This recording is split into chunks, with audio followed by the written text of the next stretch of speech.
Hello, and welcome to a quick tutorial brought to you by the Dashboards and Analytics team at the University of Maryland. In this tutorial, I'm going to show you how to switch between open dashboards. In the former iDashboards interface, there would be a list of open dashboards across the bottom of your screen. In the new NextGen interface, that has been replaced with an Open Dashboards menu. For the purposes of this tutorial, I already have 3 dashboards that are open. Coincidentally, they also happen to be dashboard launchers. To open dashboards, you can use the Open Dashboard menu in the upper left-hand side of the screen.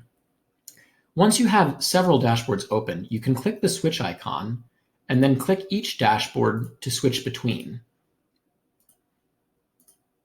As you can see, the dashboards switch when I click on each respective dashboard name within the Open Dashboards menu. That covers this quick tutorial. Thanks for watching, and be sure to check out our other tutorials.